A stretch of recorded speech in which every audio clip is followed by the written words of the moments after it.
कृषि से जुड़ी हुई लेटेस्ट जानकारी के लिए आप लाल बटन दबा के चैनल को जरूर सब्सक्राइब कर लें। दोस्तों नमस्कार, स्वागत है आपका मेरे चैनल एग्री ज्ञान में।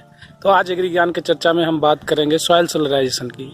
तो क्या है ये सॉइल सोलराइजेशन? सॉइल सोलराइजेशन यानी कि मृदा सौरीकरण। तो क्या है, इसके बारे में जानेंगे, क्यों खास है ये और क्यों हमें करना चाहिए सॉइल सोलराइजेशन, स्पेशली उनके लिए जो कि सब्जी से जुड़े हुए किसान हैं।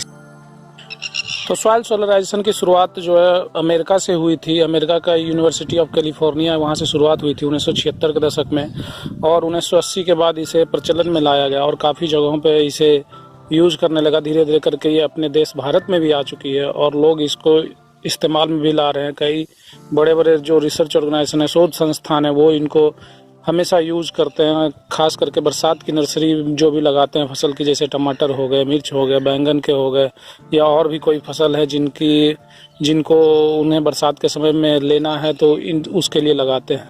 बरसात होते ही बीमारियां आनी चालू हो जाती है और इससे बचाव का सबसे आसान तरीका है सोलराइजेशन, क्योंकि इसमें किसी भी केमिकल की ज़रूरत नहीं होती है, बहुत कम खर्च में हो जाता है, वातावरण के लिए सुरक्षित है। एक तरह से मान लीजिए ऑर्गेनिक नर्सरी प्रोडक्शन का तरीका है।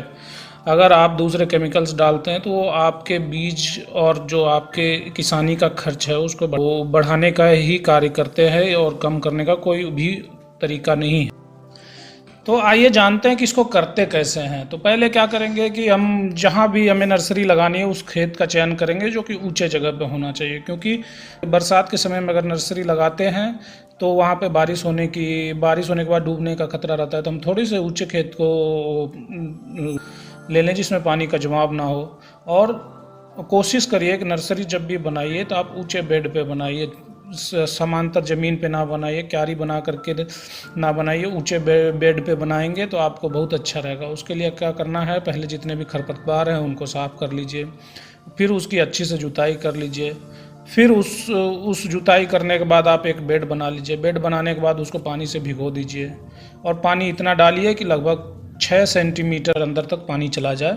और उसके बाद क्या करेंगे कि उसको पॉलीथीन से ढक देंगे। पॉलीथीन से ढकेंगे, और कैसी पॉलीथीन चाहिए हमें, 1 से 4 mm वाली पॉलीथीन चाहिए, और पारदर्शी होनी चाहिए, ब्लैक या वाइट नहीं होनी चाहिए, काली और सफ़ेद नहीं होनी चाहिए, पारदर्शी हो। पारदर्शी होने से क्या होता है कि सूरज की रोशनी उसके अंदर तक जाती है और वो रोशनी ज़मीन तक जाती है। जब रोशनी ज़मीन तक जाती है तो ज़मीन गर्म होती है, और ज़मीन गर्म होते ही क्या होता है, जो पानी आप डाले हैं वो सूरज की ऊर्जा लेना चालू करती है और वो गर्म होना चालू होता है।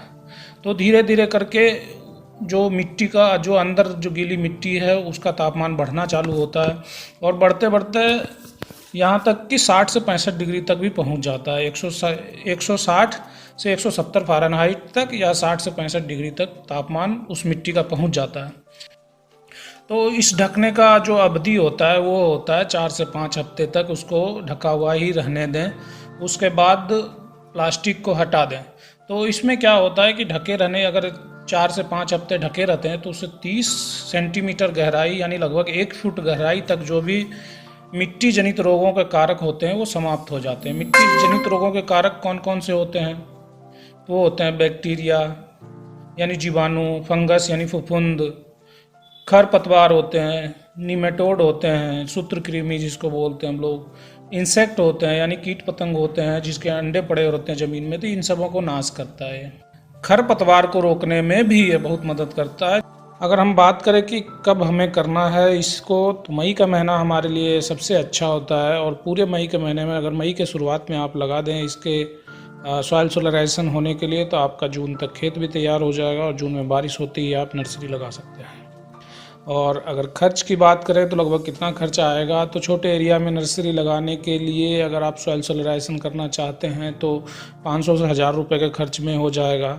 अगर आप 40-50 हज़ार रुपये या 1 लाख रुपए तक की नर्सरी लगा रहे हैं तो उसको बचाने के लिए आप 1000 रुपये तक के खर्च में आप आराम से इसको पॉलीथीन से कवर करके बचा सकते हैं, जो कि आपके पेस्टिसाइड पे होने वाले खर्च, हर्बिसाइड से पे होने वाले खर्च, इंसेक्टिसाइड पे होने वाले खर्च को बचाता है। तो उम्मीद करता हूँ मैं कि आपको ये वीडियो अच्छा लगा होगा। अगर अच्छा लगे तो लाइक करिए, शेयर करिए, सब्सक्राइब करिए, और देखते रहिए हमारे चैनल एग्री ज्ञान को। धन्यवाद।